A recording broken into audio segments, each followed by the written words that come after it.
Hello, hello, hello, and welcome to today's episode of Her Version. This podcast is dedicated to sharing stories of struggle to triumph, a platform that allows individuals to tell their truth in order to inspire and uplift others. For those of you that are new to this podcast and like content like this, make sure you hit that subscribe button, follow, like, and share. I am your host, Sabrina Victoria. Let's jump right in.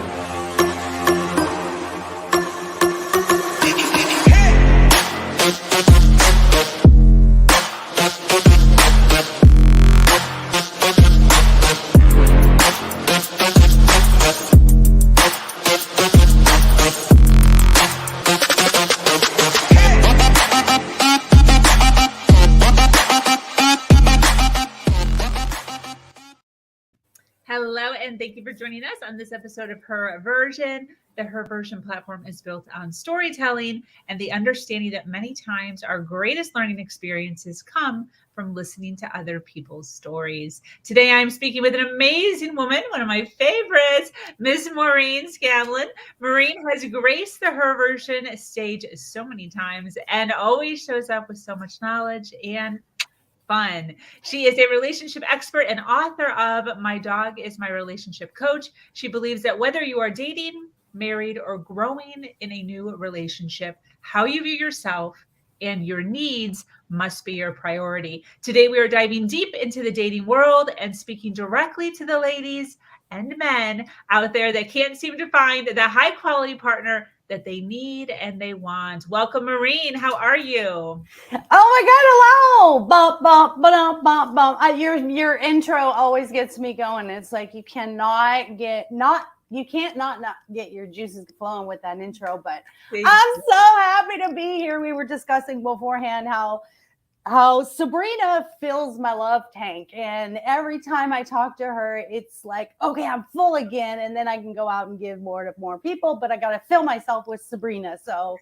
thanks for having me. You're the best. Thank you for being here. I appreciate you. So this all started because of something on Facebook you wrote or said or commented on, and I was like, girl, we have to do a podcast on that. And then I was so excited because you literally within like 5 seconds booked an appointment. You booked a time slot. So here we are. It's my favorite subject. Obviously, I'm going to do a little quick plug because I'm going to be reading out of my book, guys. And I was just telling Sabrina, I published it in 2021 and I hadn't read it for a while. And I started going through it going, whoa, this is really good. So I can't wait to give some of the things from the book to our listeners today.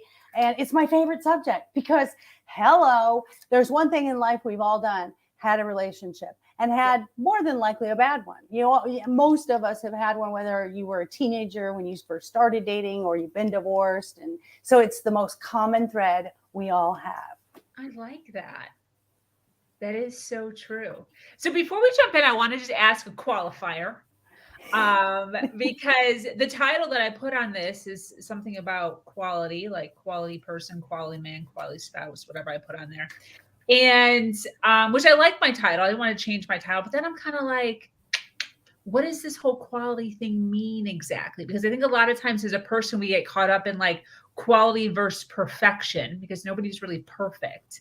So I kind of want your take on that before we jump in as far as what does this word quality mean? Perfect. Quality means that they have the most attributes that match what is in alignment with me. So matching your values, matching your beliefs, matching your the way you do things. And we're going to get into how to ask those questions to figure out the quality of someone. We go out in the dating world and it gets exhausting. And a lot of women and a lot of my clients, when I do dating coaching, they're like, God, Maureen, I just can't find the right one. And I go on all these dates and it's exhausting and I don't want to do it anymore. And that's the key is you're going out there with quantity, but you're not going out there looking for quality. So that's what we're going to talk about is how do I get these quality dates so I quit wasting my makeup? I love that. So I'm almost like envisioning a list. This is correct. I call it an avatar, and I wish I would have pulled out before we started what it looks like, and I'm going to try to be slick here and find one. It is a creation that I do in coaching where we hone in on what do you want as far as, see, we all think physically, oh, I want someone who's 6 foot tall, blonde hair, blue eyes. They need to have this job. They need to have a 401k, and they need to drive this color car. That's not it. The avatar you're looking for is, what is the best soul match to me? What are the things that really matter to me? If you think about it, when you go through life and you look for friends, there are qualities in friendships that you're like, I must have this. This is a non-negotiable. I need a friend I can trust, that doesn't gossip, that's authentic, that doesn't compete with me, that supports me, encourages me. But when we go out into the dating world, we settle for like whatever comes along. And so I'm going to show you really quick. I'm so sorry. Let me grab really quick what an avatar looks like. I don't know where I did with it here. I know I have it. I should have been more. Oh, here, perfect. I like that word avatar. That's fun. So this is what it looks like. Let's see if I can get it. Look at that handsome man right there. Right. and for my LGBTQ people, we change the little guy or the little gal to whatever gender you prefer. I love it. So what I do is I ask my clients, what qualities, soul-wise, what qualities are going to match with you? There's the quality part. Look how interesting this one is. And she knows that I use this as an example often, so it's not. So are the ones closer to the person the most important? Yes. Ah. Mm-hmm. So and I call these non-negotiables. Like some of these, like, okay, I can negotiate. Okay. If someone, and it really, I don't want any negotiables on here. I want non-negotiables. So like tall and fit over here. So we got tall and fit. Okay, that's their preference. But again, we were just talking beforehand. My husband is definitely not physically at all what I thought I wanted. And in fact, I insulted him about his physical stuff at our first date because I'm trying to self-sabotage myself. So I always tell people, don't get too hung up on the physical, because what you want and what you need are two different things. Yeah. And Sabrina said that about Jane as well, that it's completely, she says to me before the show, he's completely opposite of what I ever thought I wanted. Yeah, you're right. But he's what you needed. Yeah. So creating that avatar, I always want us to really deep dive. You have to deep dive into yourself before you can go out and seek something, right? Yeah. How do I know what I want? So this is a really good example. And I thought of this before the show, and I'm like, this is clever. So think about this. You are in the market to buy a house, okay? You call up a realtor and you tell the realtor, hey, I'm looking for a house. And I don't give you any specifics. I don't care what city. I don't care if it's a 2-story. I don't care about the square footage. I don't care about any of that. So the realtor gives you 5 houses. And you go out looking at these houses and you're like, well, I don't like that. And I'm not crazy about that. And she's saying basically, and the realtor is your dating app. The realtor is saying, but you didn't give me any specifics. You just said, throw me a man, right? Throw me a house.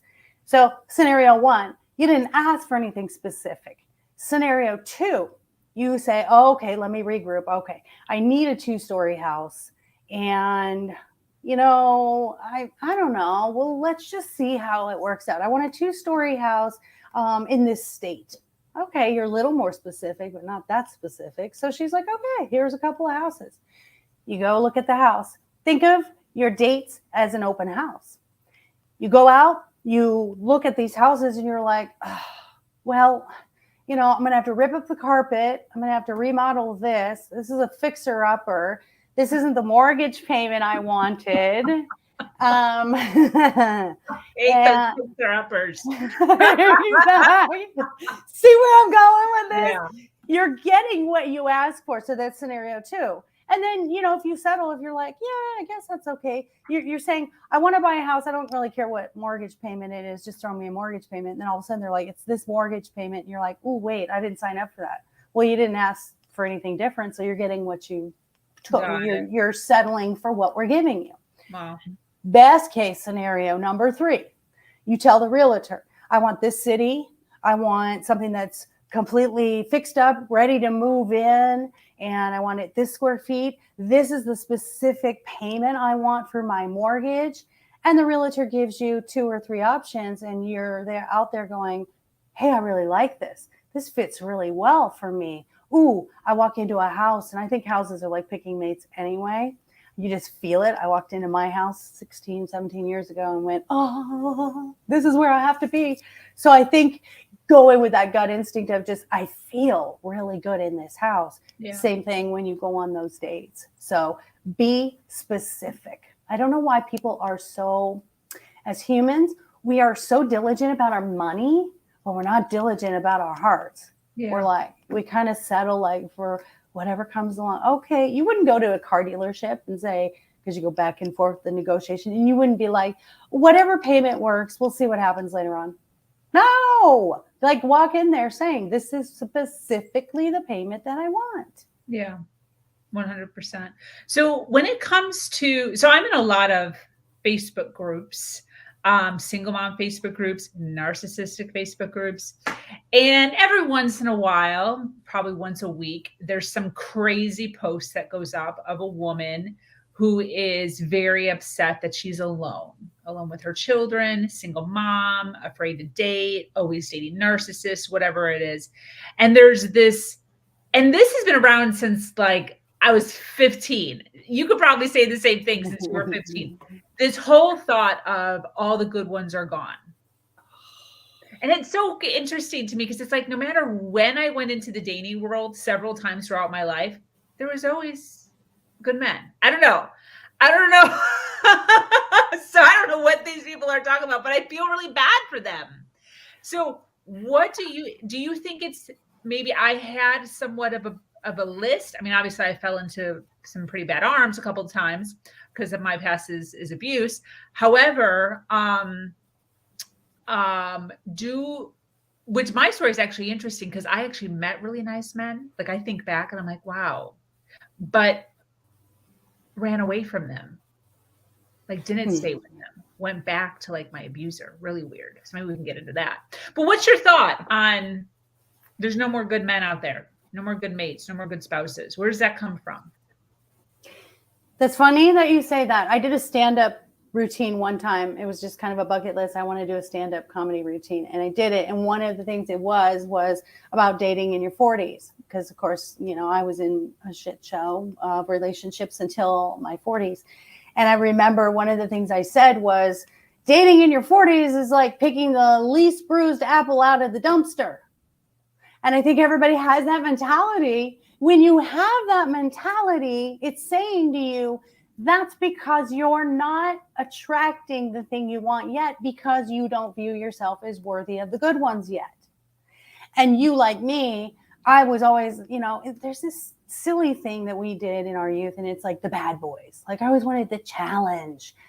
And people tend to think good guys aren't a challenge. My husband's a challenge, but he's also a really good guy. And in the areas that he's challenging, it's not detrimental. As far as my past relationships were detrimental in the challenges where there were addictions and narcissists and all that.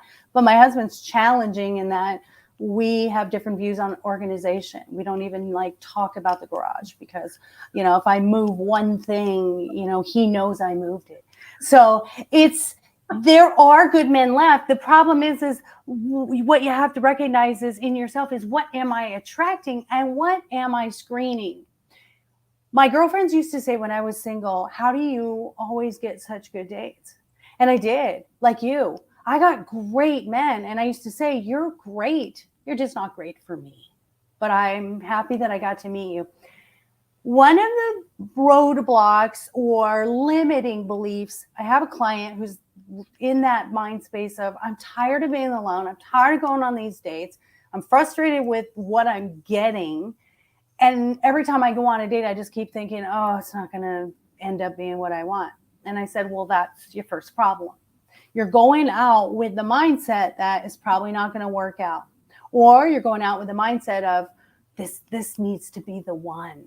Instead of just going out with ease and fun and saying, what am I going to get from this experience? I'm going to get a dinner out of it. I'm going to have some good conversation. I'm going to meet someone I never met before. I'm going to take a little nugget away from it. But it's not dire that every date has to end up in your forever. If you view it as, I'm going to keep sorting and sifting and figuring out what I want in my perfect person. And I always say each date, you take a piece of this guy and you take a piece of this guy, and then you put it in a bag, you shake it up, and then you'll meet your perfect person. So they're not being discerning enough when they're dating. So this is really good, a good segue into the different types of dating. And the dating world is way different now than it was. There's apps that are just hookups. If you want a long-lasting relationship, get off of the hookup sites, right? If you go on free dating sites, get what you pay for, right? You're going to get, lower quality, I believe. And you have to invest in yourself. And the investment is the time to determine, do I want to spend energy? Do I want to spend time? Do I want to take time out of my life to go spend with this person? Yeah. So the guys that message you and, hey, baby, what's up? Okay, first of all, my first rule was anyone who said, hey, beautiful, you're so beautiful, you're so pretty, I love your eyes, you have the best smile. Okay, you're not looking at who I am, you're only looking at what I am, first of all. Yep. Same. Yep. I love that. Cool. Okay, good. Sweet. Awesome. I did the same exact thing. Okay, what else? Number 2, I love humor. And if you come at me on a website or on a dating site, you better mention something in my profile. Yes, same. Yep. I love that. Because then I know you didn't just look at my picture and go, hey, let me hit this one up. You said, let me see what she's about. And then you took the time to let me know you read about me. You took some time. So, hey, there's one brownie point. You took some time to kind of be humorous, to be clever, to stand out. I like the standouts. There's 100 men that want to say, hey, beautiful, hey, pretty, how you doing? How you doing? And then there's the 5 that reach out and say, hey, I noticed you love dogs. I have a dog. I have 2 dogs. I go to the beach and I run with my dogs. I'm like, cool. You want a connection. You want a real connection. There's quality. Yeah. 4, take time to talk to them. Do not just be like, oh, cool, that's a cool connection. And he's like, hey, do you want to go out to coffee tomorrow? Nope. I'm not wasting my time until I know for sure that we've got more in common. And I had a thing, and you're allowed to have your things, okay? Your things are your little idiosyncrasies. I have a spelling thing. I am a grammar Nazi. And I like that. Yeah. I like that. So they needed to be able to spell and make a full sentence and punctuate. And because if you're doing that writing when you have time, I can only imagine when I'm out in public with you how you speak. So you need to be able to communicate well. My husband and I talked for 4 months before I would go out on a first date with him. And I've never done that. I was pretty good about, I wasn't the just throw it out there, I'm going to go out with you right away. I would give it, a week or 2 because give me more. And if it'll deadpan, it'll run out and give yourself that 2 weeks because the first conversations are great. Yeah, it's easy, but can you keep this up for some period of time? Can you reach out to me? Do you reach out to me? Are you letting a week go by before you reach out because you're too busy with 100 other women saying, hey, gorgeous, how's it going? So it's the filtering. What I call it is, in the old days, we had answering machines. I'm dating myself totally. we had answering machines and people would leave a message and you could filter through those messages rather than answer the phone. I see dating apps as the same thing. You're basically filtering through which ones you really want to take the time to get to know or respond to. No answer is an answer. If someone's not responding to you, do not make excuses for them. Oh, he was probably busy. Okay, fine. Then when you're dating him and he doesn't show up to your date, oh, he was probably busy. So you're accepting at the very beginning of your dating process what's going to happen later on, right? Don't date potential, date reality. Sit in front of someone and look at who they really are, not who you want them to be one day. Yeah. Love that. I that's interesting, the concept of waiting a little while, because I actually did it the opposite. Okay, tell us that. I would actually try to meet up as quickly as possible, in order not to waste texting time, because I'm super effing busy. So like, I don't have time to sit here and freaking have a conversation with you. First of all, I don't like doing that even with my fiance now. Like, he gets irritated with me if he calls me or something during the day. I'm like, what do you need? Because not like that. I'm very loving, but it's very much like that because I'm working right now. So anytime before, I'm all loving, and then after, but like, while I'm busy. So with the messages, for me, it was frustrating because they're messaging me, I don't want to talk to you during the day. I'm busy. So for me, it was like, if I'm going to actually stop my day to have a conversation with you, I need to make sure that you're like worthy of my stopping my time. So I actually wanted to meet up with him for a coffee. I met at the same Starbucks for every single date that I went on. They had to come to my Starbucks, like right by me. And I mean, I didn't say it like that, but that's just where we met. And just to see if there was any sort of jive. And it literally was like Dane, I met the same day. Wow.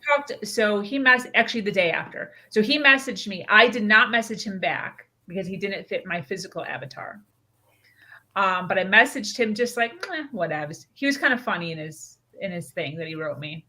And I could tell he read my stuff because he mentioned Chicago and I don't know, one or two other things. So I messaged him the following day. Maybe I was bored at night or something. I don't even remember. But we wound up talking for, I think I messaged him at like 5, like right when I was leaving work. And we got on the phone within 4 messages. I just sent him my phone number. And he was all like, do you want to do WhatsApp? And I was like, bruh, just call me. So we talked for 4 hours. And we got off the phone and I messaged him and I said, he was in Miami. I was in Boca, which is over an hour away. And I just sent him a cute message. I was like, if you lived closer, I would totally meet you in person today. And he's like, let's do it. So I just sent him an address to not that Starbucks actually, but to an actual place, the beach by me. And we met up. We hung out till 3 a.m.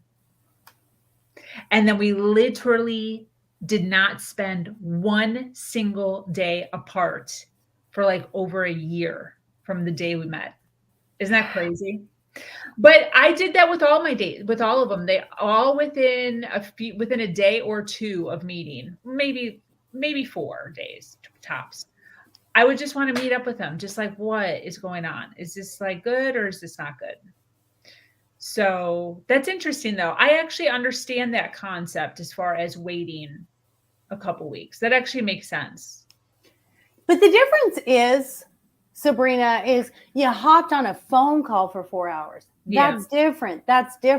I'm talking just a message, let's go meet up. You actually did, even though you don't believe it, even though it's quick, you actually did take that time. So you may have put 2 weeks worth of messages into a 4-hour phone conversation. Yeah. That's still you taking that time to do it. And I know the other ones, and that's okay. We all have different preferences. I felt like you, like I'm not a big texter either. I don't want to do this texting game, I don't want to be your texting buddy, but I valued my time. I mean, I was a single mom. I had to leave my kid to go out on a date, and it was valuable time to me. So for me, when I was going to actually meet you, I needed to make sure you were worth that time. And I didn't have the energy. I didn't have the energy to go on one date every single day of the week. So when I did it, I wanted to sort through, I'll do one date a week. I even committed to, I'll do one date a week unless there's an event. And I have to say that was something big for me. I was just wanting to get out of the house and have fun. Yes. That's why I did it. Yes. I was like, I just need it because I was working so much. I'm like, I just want like a Saturday, just like hang out with a person and just have fun and laugh.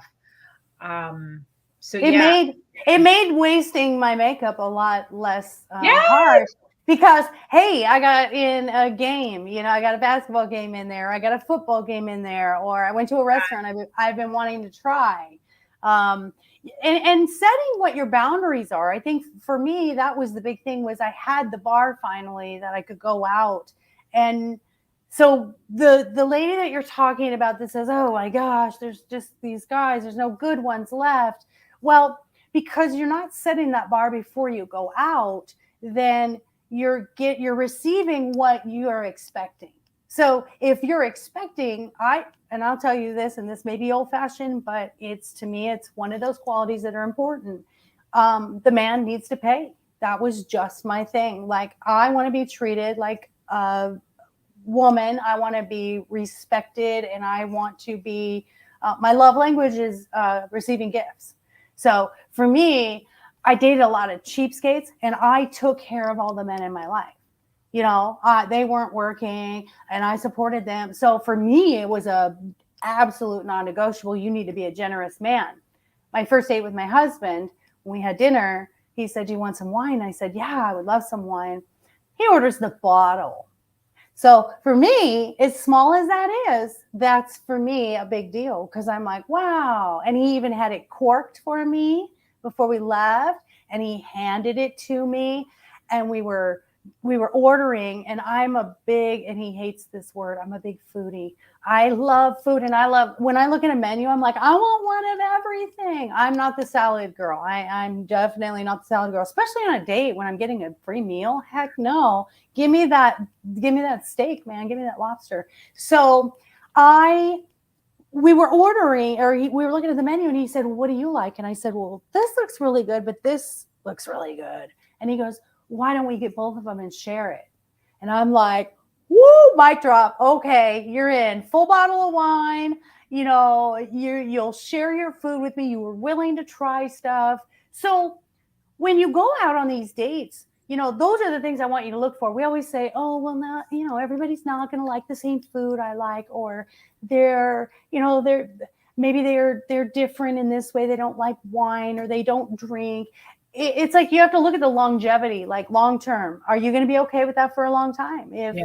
If I dated a gentleman, totally was not right for me. Everything about him was opposite of me. He was a police officer. He was a detective, and I met him, believe it or not, through a situation with my stalker and my harasser. How it all worked out, yeah.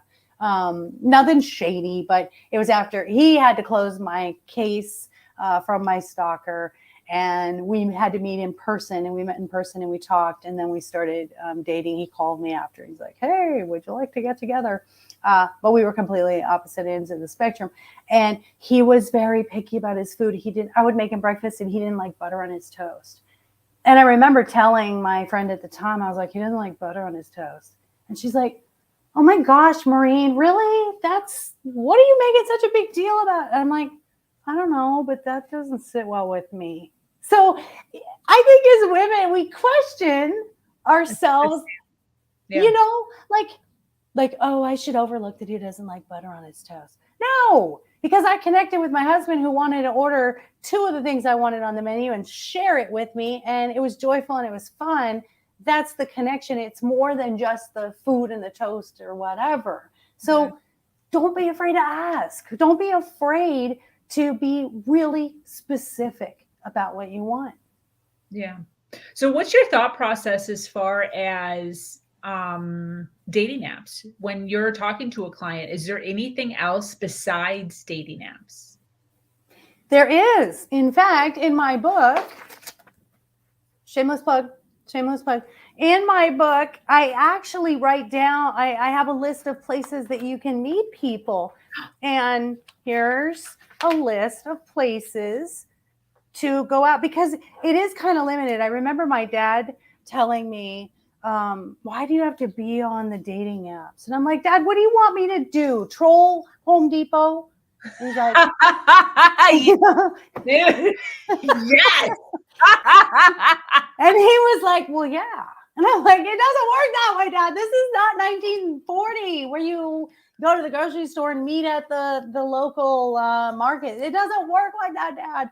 So here are the suggestions of how you can meet authentically in society today. Parties.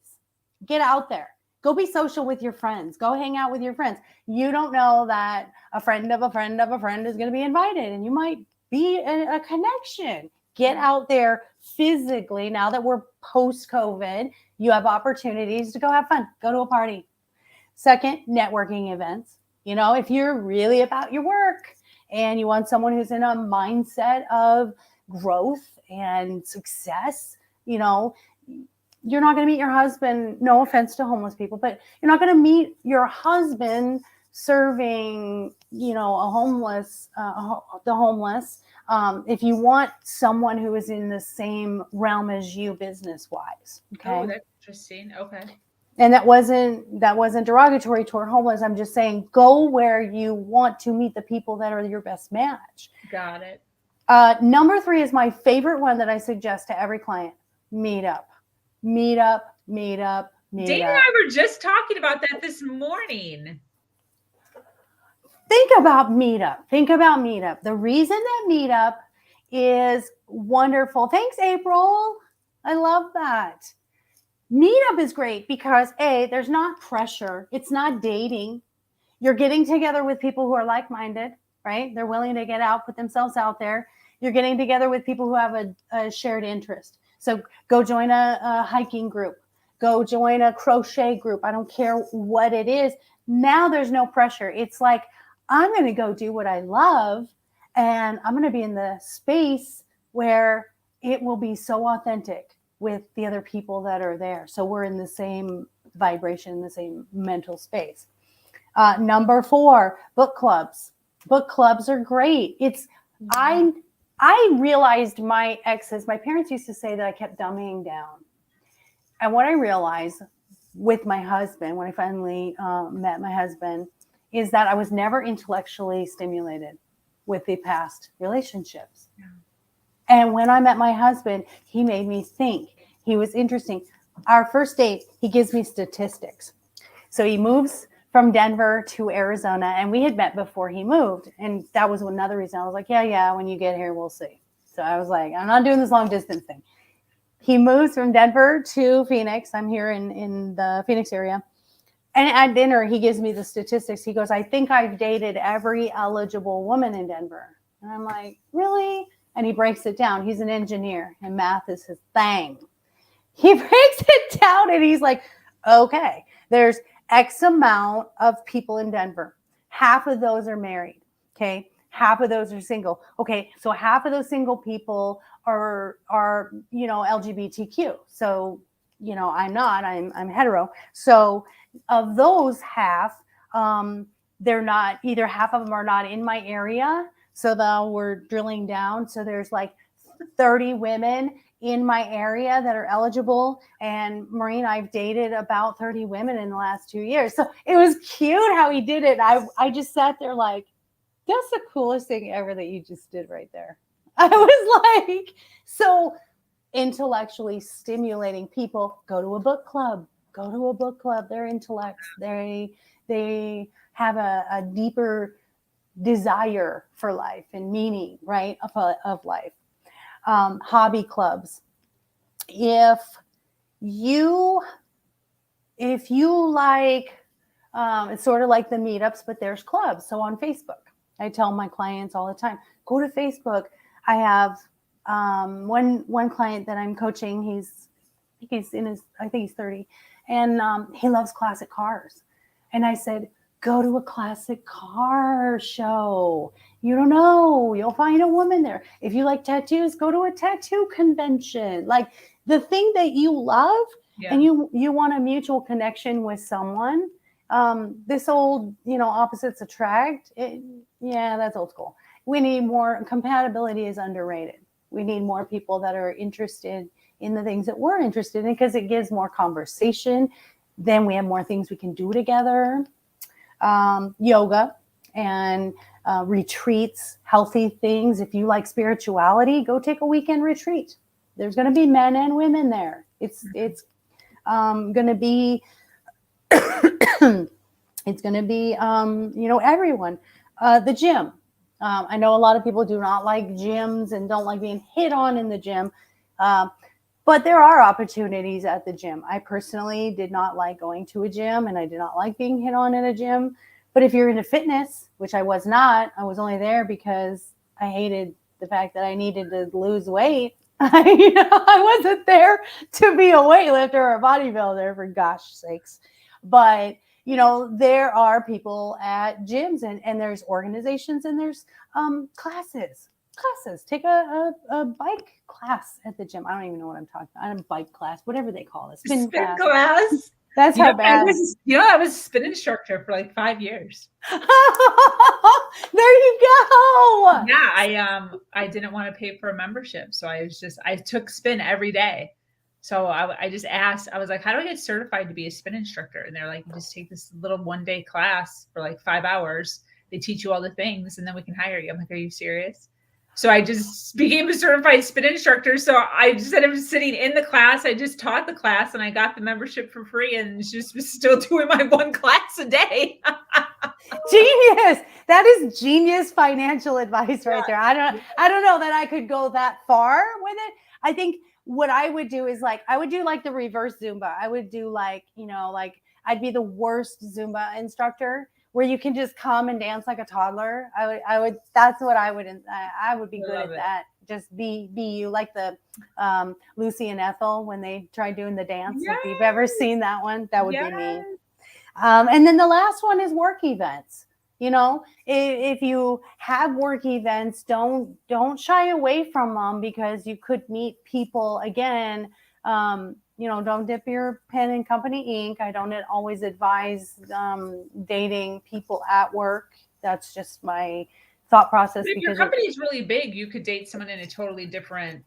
Yes, that's what I agree. And I mean, when they have a big Christmas party for everybody, or maybe there's a convention or something like that. So there's always those opportunities. So you don't have to do it online. There are ways. If you don't like the pressure of the online stuff, then you have all these other options. And you could troll Home Depot aisles if you'd like. Hell yeah. When these individuals, so like you and I are a little bit different. We're not normal as far as being outgoing and talking and blah, blah. Most people are not like us. So to all the other people who are not like us, how is one supposed to go up to a stranger at Home Depot or at an event of Comic-Con or whatever? What do you just hi? Like, I'm going to tell you this. When you have healed yourself to your most confident self, and don't go out there dating until you are at that most confident self. When you feel your most confident, and I mean to the point where you're doing things by yourself and you're doing this solo journey. I'm working on my TED Talk, which is about being your own best friend. Get to that point where you're your own best friend first. And then when you're at your most confident, I never used to do anything by myself. I was not confident. I had no identity outside of wife and mom.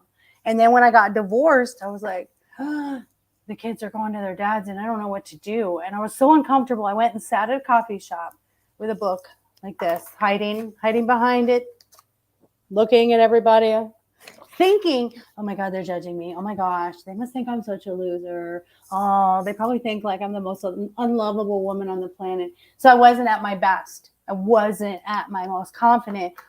First, start off doing things by yourself. And then you build that confidence, and then you become a Sabrina and a Maureen, because I got to a point where didn't care what anybody thought. And so when you go out on these dates, or you go out and you see someone you like, you're not going to shy away because you're confident in who you are.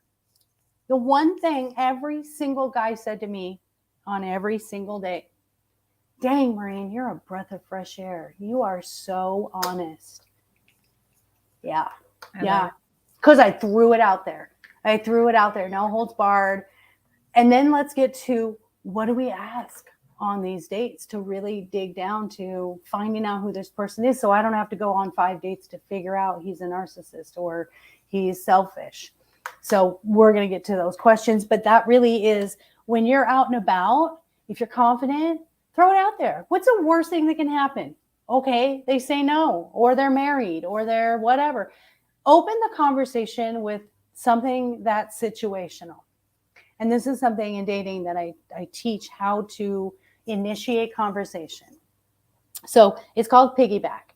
So we are hanging out. So where's an example of where would we be hanging out where I could start a conversation with someone? A rando? Yeah, just throw me a situation. I mean, Starbucks is like a good one.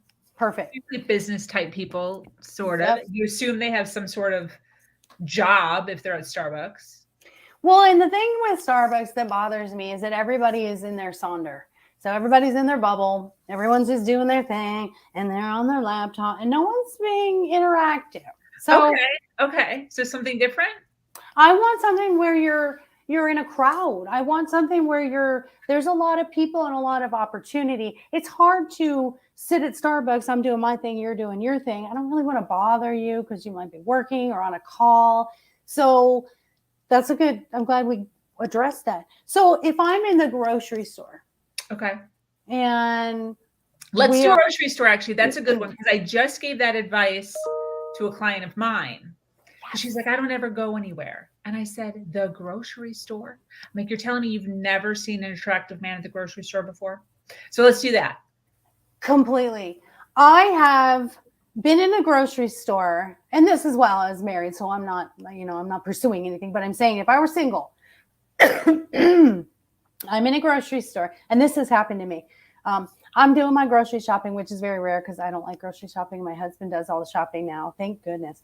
But I'm going down the aisles and I'm looking at stuff.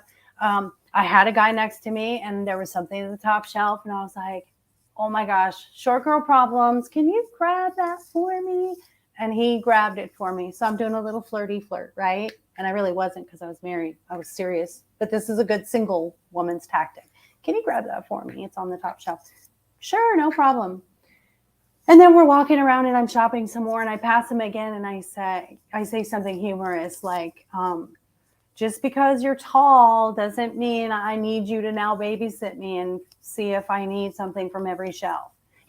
Like just the humor. Or I see him again and I'll be like, I didn't know we were, if I'm single, I'd say, I didn't know we were going on a date to the grocery store today. You throw something out that's situationally happening in a bar. If you want to go to a bar, if you prefer bars, or even like a Dave and Buster's or something, what's going on? There's something on the TV. Just say, oh, I cannot stand the Dallas Cowboys. I love football, but I can't stand them. Boom, you're opening up a conversation. He says, oh, that's just wrong. Everybody loves the Cowboys. That's America's team. And then you say, oh, well, maybe old school, it was the old team, but I'm a so-and-so fan. It's piggyback off of your situation and have some humor, have some fun with it, but be confident in who you are, because confidence is sexy. Confidence is attractive. Everyone loves it. I love a confident man. Women love confident men. Men love confident women. You know, women that walk into a room and you know they love themselves, right? Yeah. You know they're so comfortable in their skin.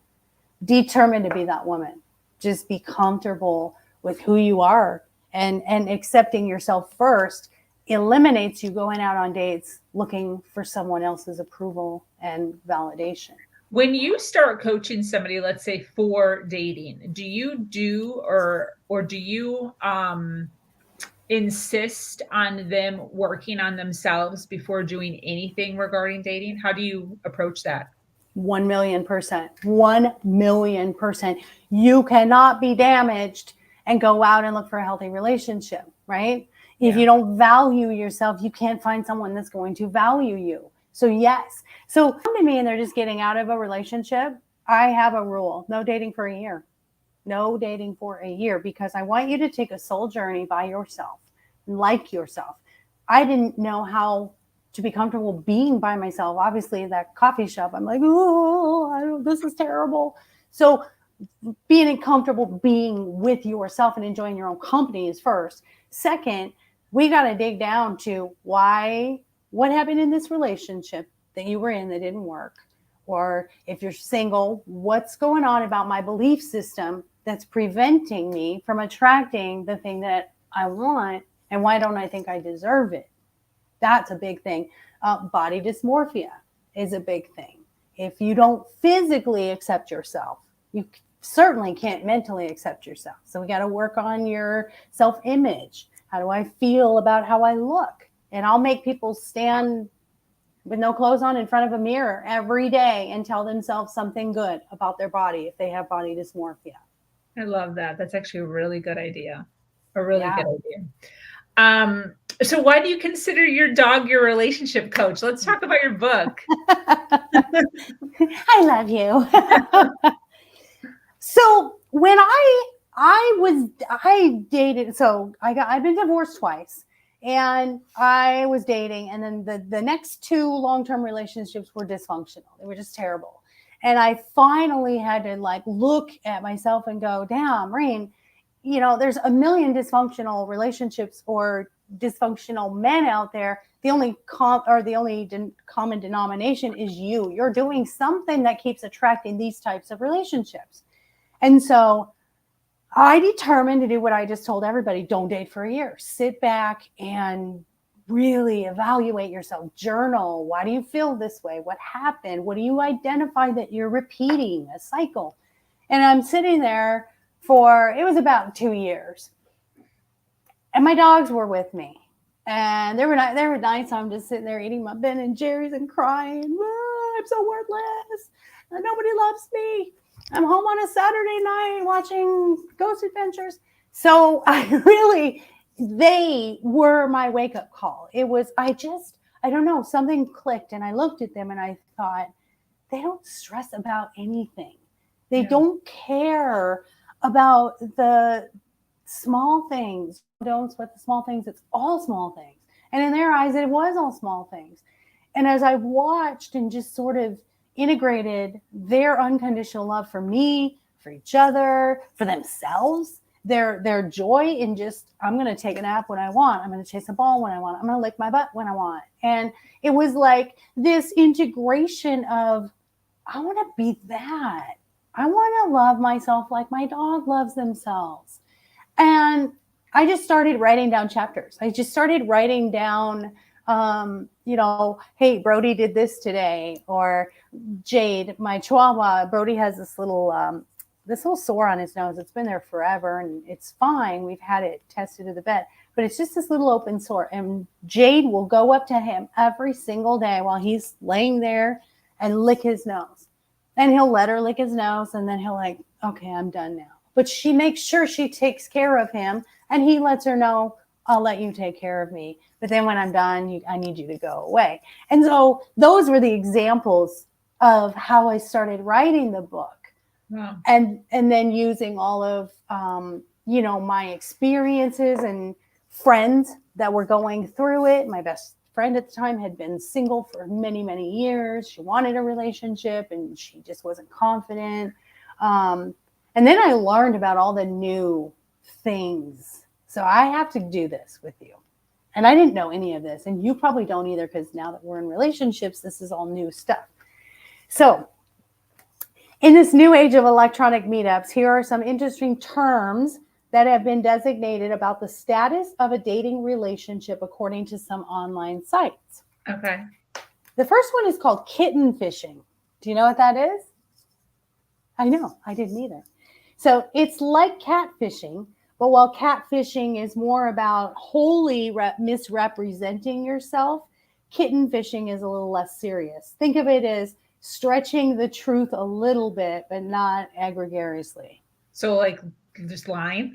Yeah, little white, Like- little white lies. You know, like, oh, you're a, you know, say you're a customer service rep, and you say, oh yeah, I'm in charge of a lot of people. Well, you're only in charge when the manager's not there, or you're the only one working. You know, those kind of little tiny lies. The next one, really important, breadcrumbing. Do you know what breadcrumbing is? I know what that is in a narcissistic term. Oh, okay. They keep throwing little bits out there to keep the other person thinking they might have a shot at a date or a relationship, which is very narcissistic. Yeah. You're right. It's, I need to hold you, I need to keep you on the line, because if this other one that I really want doesn't work out, at least I've got a backup plan for Saturday night. Yes. Don't accept breadcrumbs, ladies. Take the whole loaf or nothing. Yes. Cushioning. No idea. This is when you're in a relationship, but you're not sure if it's going to last. So you start chatting with other people and stringing them along. That way, if you break up with your partner, you'll have other options to cushion your fall. Ooh, cushion. Okay. Got it. See, that's what I was scared of. That's why I wanted to meet up pretty quickly, because I think what happened when I started telling that story, I'm like, well, I wonder why I did that, because that is kind of weird. But as I was thinking while you were talking, I think it's because there was one guy that I was really interested in. And he literally, I spent, I don't know, a long time, an obscene amount of time. Maybe it was a week, maybe it was 2 weeks, maybe it was a month. I don't even know. Talking to this guy. And he came up with every excuse as to why he didn't want to meet in person. Finally, I told my best friend, I was like, dude, there's this guy. Oh my God. So nice, so sweet, so handsome. He won't go out. She's like, he's married. Or he's in a, it didn't even occur to me, because I'm so like naive and so good. And like, I would never. So I was like, oh my, you're right. Yes. It's just, he's on there just seeking out attention because he's just bored or something. So great example of seeing the potential and not seeing the reality. Yeah. You know, you got lost in the fantasy of what it would be like to date this guy without seeing he never wants to meet up. That's fishy. That's weird. That's something odd. And later on in the relationship, he's going to do that to me. He's not going to show up. Good one. That's really good. And it wasn't weird. I'm going to say this.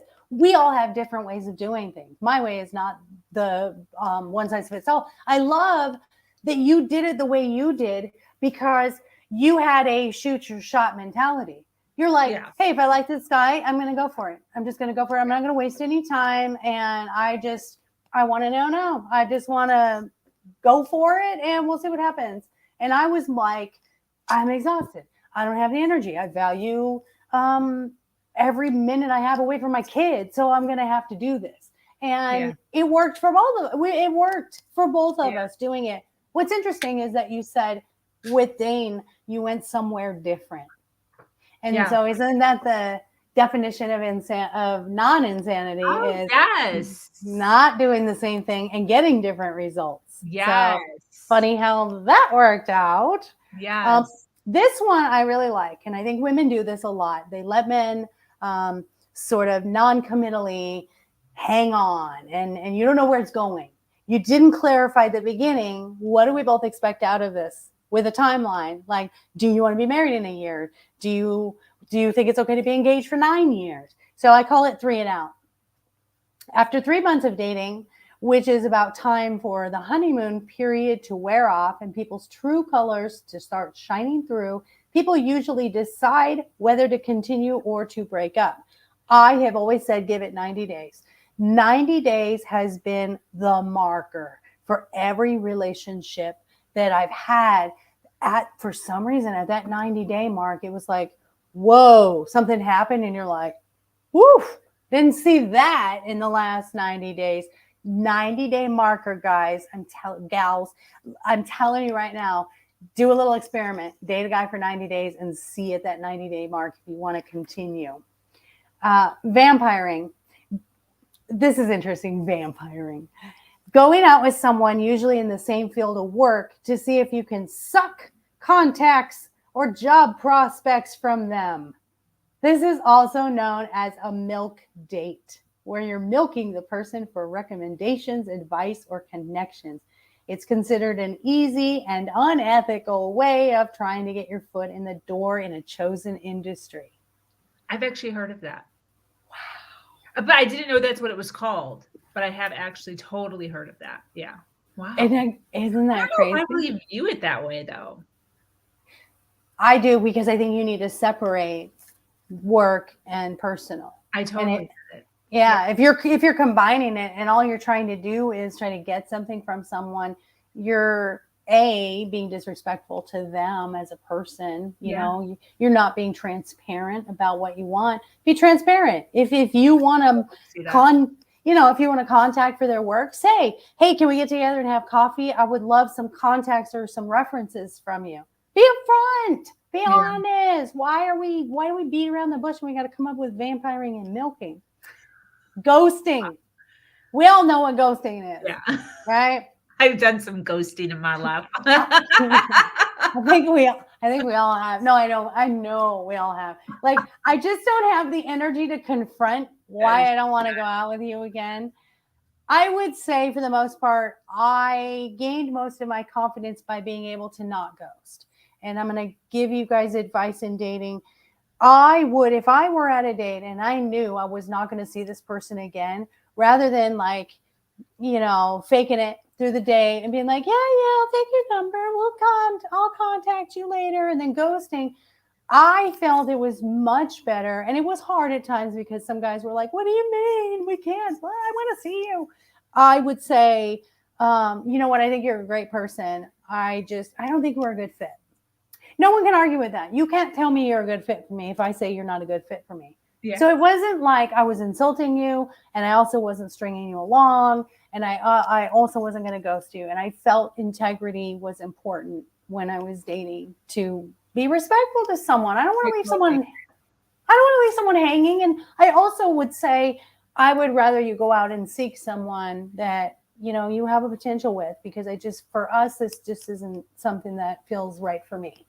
And it was, I can tell you this, they appreciated it more than they were angry or disappointed. They were, again, you're a breath of fresh air. Thank you for your transparency and your honesty. And I had a really good time with you, and I'd love to remain friends. And I'm like, cool, let's be friends. Yes. This is interesting. This one, orbiting. I know we're almost at our time. Oh my God, it flew 3 minutes. I'll wrap this up. Okay. Orbiting. This is a new terrible trend in dating. In orbiting, a person will ghost you, but continue to stalk your social media. You wouldn't know this is happening with Facebook or Twitter, but Instagram stories and Snapchat tell you which users have watched your content, which is weird. Orbiting. Like, if you don't want to be involved, why are you watching me? And I know that applies to friendships too, like ex-friends. Okay, I got a couple more, and then I'll try not to make you go over. Fire dooring. This is cool. Fire dooring. This is when one person has all the power in an exchange. Someone who will text you but fail to respond when you text back. Someone who will never make plans to see you but expect you to drop everything and come over when they happen to have an afternoon free. As the name implies, this is not a two-way street. It's a fire door, which is a one-way exit. You can get out, but you can't get back in. Wow. I love that. Sounds like an opening to a narcissistic relationship, yes! Don't it? Yes. Don't do it. Run as fast as you can. Situationship. Circling back to the fact that everyone these days is wildly commitment phobic, a situationship is a sexual relationship that stops short of being a committed relationship. You're together, but you're not together. You're in a situation. So your booty calls, your friends with benefits, pretty much situationship. Stashing. You're dating someone, you don't feel like it's going well, but you notice they don't feature you in any of their social media. Yes. They detag themselves from posts you put up. This is the modern version of getting weird when you ask to meet your partner's parents.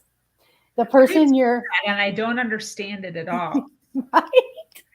Yeah, I could see for some time, like I think I waited 6 months maybe before I started tagging or linking Dane and I together on social media. So I think there is, because you don't also, because that 90-day mark, you also don't want to be like 90 days, different man, 90 days, different man. And so like, I'm not down with that. You don't want to be the cray woman who changes her Facebook status every time you get a good date. I get it. Yes. But yeah, I've actually know people who do that, who long term, like over a year or two, and super, and it's weird. And it's not questioned. Yeah. Yeah. I remember when I was dating, and it's really interesting how you said you get, or how we were talking about you get what you need, not what you want. My husband's not on social media. Well, I can't say that. He's addicted to TikTok. And he is on Twitter, him and his 3 friends, I think he's got. And I remember, I mean, I'm all over social media, right? And I remember thinking how weird that was. And I was a little disappointed because I'm like, oh, I want to share stuff with you. But I'll tell you, it has been the absolute best thing. We have like our separate worlds, and I'll show him stuff. I'll say, look what I posted today. Look what Sabrina did. And I remember dating people in the past who were mad at the number of texts I would or would not send during the day and what I would not post about them. Yeah. And that, ladies and gentlemen, is a sign of insecurity. Yeah. If they need validation of your relationship on a social media platform, we have a problem, Houston. We need to figure out what he's not getting, and whether he's not getting it himself or his love language is not being met. That's a really good sign. Yeah. I actually like that you're saying that, because that is an issue that I internally deal with, as far as like marking days, anniversaries, birthdays, and doing this whole thing. Not to say that it's good or bad, but there's this necessity to do it. And is it necessary? You know, I really have a hard time with that. And we've had conversations about it, just as far as like, ooh, why didn't you? Or should we? And it's like, it's not real. Like, it's real, but it's not real. And it doesn't define our happiness. And I think it's very important to really distinguish, are you doing it because you're feeling obligated to do it? Or are you like, what is the feeling behind the action? That's it. You just mic dropped it. Whenever you're in a relationship, whether you're dating or you're in long-term or even marriage, when you start feeling obligated to do something, it makes it disingenuous. Because what is unconditional love? Unconditional love is me doing something to put your happiness first, and doing something with authentic love for you. When someone is asking me to do something, and I don't know about you, Sabrina, but I am one of these people, you tell me to do something, I'm doing the absolute opposite. I hate being told what to do. Ask my mother. She knows since birth. I mean, we've talked about how she said I had a temper after 2 weeks as a newborn. I don't like to be told to do something. That's the beauty of knowing a healthy versus unhealthy relationship, is with my husband, I don't have to beg him to do stuff for me. I don't have to beg him to meet my love language. I don't have to say, you never bring me presents. My love language is gifts, receiving gifts. Why don't you ever bring me this? I mean, he'll bring me every day. He goes grocery shopping. He's like, I brought you a surprise. It's like a box of ding dongs. I love it, but I don't have to tell him, bring me a box of ding dongs. Yeah. You're right. If we are content in our relationship, then we don't need to showcase it to anybody. Yeah. And if they like that, if that's his love language, and he says, I really like it when you shout out our relationship, or I really like, when the world sees how much we love each other, that's different than saying, why don't you post on our birthday or anniversary and are you hiding me? That's an insecure thing versus I need this need met. This would be important to me. Yeah. Yeah. So I think that is important, when you're in your relationship to and that's a conversation that has to be had now. That didn't have to be a thing. And it's an important one. And I think that it can change every year. I don't think that it's something that's continuous. I think it's a continuous conversation that has to be updated and tweaked and redone. Like, do we have to tag each other in every single post, or do we not ever tag each other? Like, how does that work? How does that feel now, today, tomorrow, next year, 10 years in, or whatever it is? Because it does, it continues to evolve. Yes. And it does. Your needs change in your relationship. Your needs change as you're dating. You start figuring out, I need these different things. I'm going to give one important piece of information before we get off, because we could be doing this for 6 hours. I know. Serious. The most important piece of dating advice I could give to everyone out there is, do not be afraid at your first date of feeling like I get this a lot, I don't want them to feel like I'm doing a job interview. Well, you are. You are doing a job interview. You're interviewing for your heart, okay? If you go to a job interview, what are you trying to find out? If that employee is worth the money you're going to pay them, and if they're a good fit for your company. So in dating, please do an interview. The most important questions, I'm going to give you 3 very important questions. Okay? The first question is, how do you feel about your ex? How do you feel about your family? And what is the one thing about yourself that you would change? Those 3 questions. Good one. Number 1, I don't know what I would say to that third one. Yeah. That's interesting. Those are deep questions. Don't ask, what do you do for work? What color is your car? And blah, blah, blah. You're going to get, first of all, I figured this out because of one of my exes. When we talked about his ex on the first date, all he did was talk about everything she did wrong. And he was a huge egomaniac narcissist. I should have keyed in right there, but I didn't. I put the red flag in my purse, gals. I put it in my purse. Number 2, when they talk about their family, and this person comes to mind, the same gentleman, he's not a gentleman, the same dude. He talked about how he stopped talking to his nephew for a year, or he stopped talking to his mother for a year because of something she said. That's a really good indication that you can drop your family, or you can drop people immediately because they did something to you.